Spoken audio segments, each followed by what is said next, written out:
अस्सलाम वालेकुम। पिछली वीडियो में हमने ड्यूटीज़ ऑफ द बेलर पढ़ी थी। इस लेक्चर में हम राइट्स ऑफ द बेली पढ़ेंगे। Rights of the bailee same to same वही हैं जो ड्यूटीज़ ऑफ द बेलर हैं, क्योंकि जो ड्यूटीज़ हैं बेलर की वही राइट्स हैं बेली के। सबसे पहला राइट है right to claim damages. Section 150 में हमें बताया गया है कि बेली के पास ये राइट है कि वो क्लेम कर सके डैमेजेस को।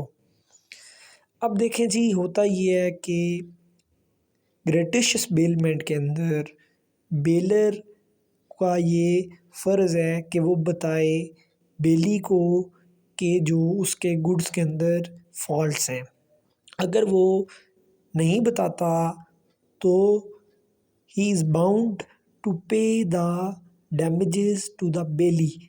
मकसद है ये राइट हो गया, उसकी ड्यूटी होगी बेलर की, और ये राइट हो गया है, राइट मिल गया है बेली को कि उसको ये राइट है कि वो डैमेजेस क्लेम कर सके, जो कि ग्रेटिशियस बेलमेंट में सिर्फ वही डैमेजेस क्लेम कर सकता है कि जो कि बेलर को पता थे और उसने नहीं बताए।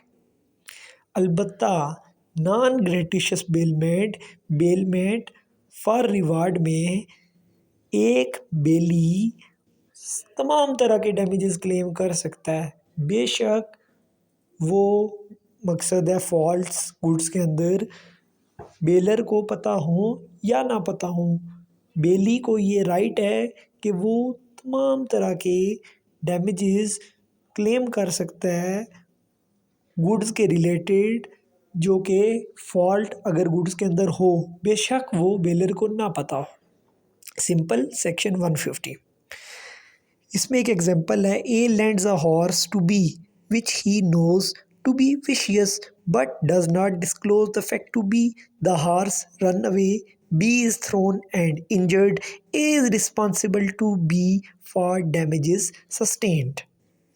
ए को, अब देखें इसमें ग्रेटिशियस बेलमेंट थी कि भाई उसको पता था लेकिन उसने बेली को नहीं बताया। अब उसने बताया नहीं है तो इस वजह से उसको डैमेजेस देने पड़ गए बेली को।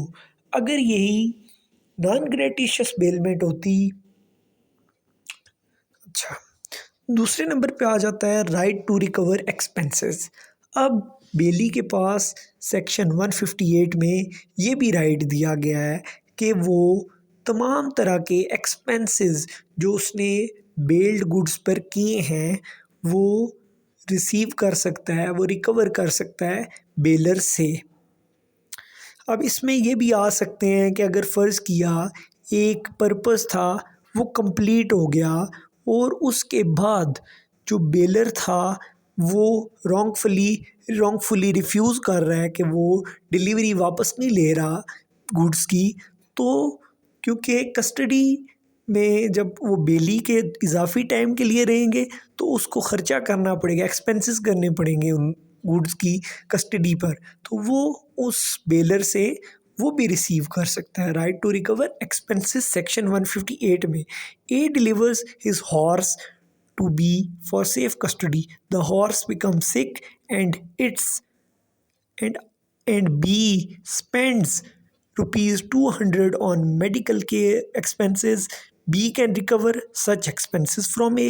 Simple right to deliver goods। Section 158 में हमें ये भी बता दिया गया है कि where goods are bailed by several joint owners.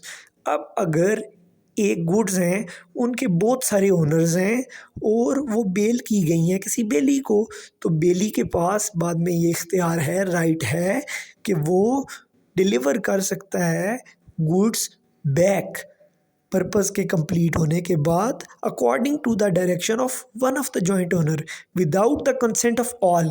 यानी कि फिर उसके अंदर ये ज़रूरी नहीं है कि वो तमाम जॉइंट ओनर्स जो हैं उन गुड्स के मालिक उन सब की इजाज़त हो और उनकी डायरेक्शन, किसी एक की डायरेक्शन के मुताबिक भी वो उनको डिलीवर कर सकता है या उनके साथ वो मकसद रवैया उन गुड्स के साथ कर सकता है। कि सेक्शन 158 में बताया गया A B and C jointly bail a car to X for 5 days, X can return the car to any one of them. Simple हो गया। अच्छा, इसमें आगे आ जाते हैं राइट टू कंपनसेशन में। If the bailor has no right to bail the goods. देखें जी, अगर बेलर के पास ये राइट ही नहीं था कि वो बेल कर सके गुड्स को, या वो वापस रिसीव कर सके बैक गुड्स को, या फिर वो कोई अहकामात दे सके, डायरेक्शंस दे सके रिगार्डिंग द गुड्स बेल्ड, तो फिर ऐसे केस में बेली जो होगा वो सफ़र करेगा लॉस। तो ये लॉस जो है बेली इंटाइटल है कि वो रिसीव कर सके फ्रॉम द बेलर, क्योंकि उसको इख्तियार ही नहीं था ये सब कुछ करने का, लेकिन उसने किया जिसकी वजह से बेली को नुकसान उठाना पड़ा। तो वो रिसीव कर सकता है अपना loss, damages from the baler. Section 164 में ये हमें बताया गया है। और इसी तरह इसमें यह भी हो सकता है कि अगर डिफेक्टिव टाइटल था, जो वही बात आ जाती है कि वो बेलर के पास डिफेक्टिव टाइटल था, वो उसका ओनर नहीं था, तो अगर बाद में जो ओनर है वो बेली को कहे कि भाई आपने इन जो गुड्स थी इनको क्यों डिलीवर किया, जो कि बेलर ने आपको दी थी, क्योंकि वो ओनर तो नहीं था लेकिन आपने उसकी क्यों बात मानी या उसकी डायरेक्शंस को क्यों फॉलो किया, तो बेली जो होगा वो रिस्पॉन्सिबल नहीं है ट्रू ओनर को, क्योंकि उसको नहीं पता था। He acted in good faith. तो ये सेक्शन 166 में हमें बताया गया है। इसके बाद राइट टू कंपनसेशन में हमारे पास एक एग्जांपल है, A bails X scooter to B without his permission, X sues B and receives compensation. B can recover such compensation from A. A bails his friend's C's scooter to B with his permission. B has a right to return the scooter to A. He is not liable to C. अब इसमें एक और right भी दिया गया है, वो right है right to stop delivery if a person other than bailor. देखें जी, अगर कोई थर्ड पर्सन है वो बेली के पास आ जाता है और कहता है कि भाई ये गुड्स जो तुम्हें बेलर ने दी हैं ये उसकी है ही नहीं है, तो बेली के पास ये इख्तियार है कि वो कोर्ट में अप्लाई करे to stop delivery of the goods to the bailor and to decide the title of the goods, कि यानी कोर्ट डिसाइड करे टाइटल ऑफ द गुड्स और इसकी स्टॉप करे डिलीवरी बेलर को वापस। सेक्शन 158 में बताया गया, अब A bails the goods to B, X claims that he is the owner of these goods and demands from B, B can stop the delivery of goods to A and request the court to decide upon the ownership of the goods. आगे आ जाता है right to स्यू। अगर कोई तीसरा बंदा wrongfully deprive करेगा bailee को from the use or possession of the goods जो कि बेल की गई हैं, तो या फिर उसको नुकसान पहुँचाए उसकी गुड्स को, तो बेली के पास ये इख्तियार है कि वो he is entitled to sue such third person in respect of such goods bailed. Section 158 में ये बताया गया है, A gives a piece of cloth to T a tailor to make a suit, B M forcefully takes the coat from T या cloth from T।